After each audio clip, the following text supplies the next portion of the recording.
Hello and welcome back to yet another video with me, Karan, the head teacher of Enguru, and of course your favorite YouTube channel, Enguru. In today's video, we're going to learn English with the help of one of the most popular cooking shows out there. You guessed it right, it's Masterchef Australia. We do have our own Indian version of the show as well in case you haven't seen it. Today, we are going to look at a few phrases to talk about cooking and cooking competitions. By the way, this video is brought to you by Enguru Spoken English app. Enguru offers live classes every day, interactive sessions, expert Enguru teachers, and a certificate from Enguru. So, to continue learning, download the Enguru app today. Don't forget to like, share, and subscribe to our channel. Without further ado, let's have a look at the first phrase. It'll consist of an entree, a main, and a dessert. Each of you cook one of those courses. Entree, main, and dessert. An entree, main, and dessert form the three components of a meal. An entree, which is your main course, and it is the largest part of the meal. And of course, finally, it's the dessert, which is a little sweet thing that you have after you finish your main course towards the end of your meal.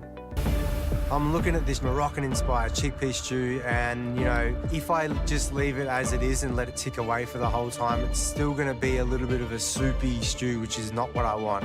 So in my head, I'm thinking, what can I use to thicken this up? Next is soupy and thicken. Soupy is something that's not too thick and is usually runny or liquidy for that matter.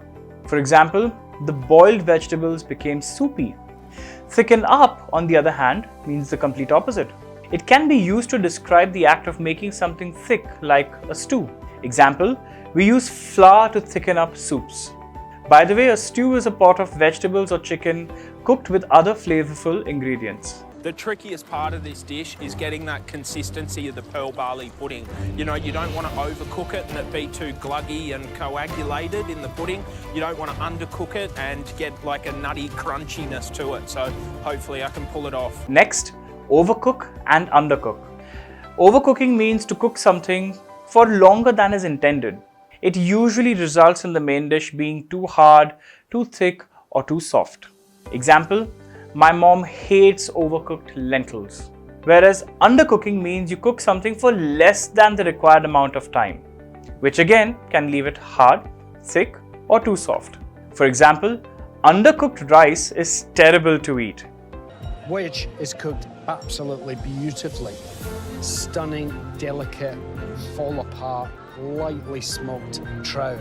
He's dressed it with this temper, which almost sort of uplifted the smokiness in the fish. Next, fall apart and uplift. If you see, the judge praises the contestants' food by calling it fall apart delicious. This is usually used to describe different meats where the meat just falls apart from the bone. It is usually synonymous with saying that it is not hard and that it melts in the mouth. For example, the meat cooked in the pressure cooker fell apart as soon as we put a fork to it. Uplift is used to mean the action of something that is used to enhance the experience of something else. For example, just a pinch of salt really uplifted the flavor of this dish. This brings me to the end of this video.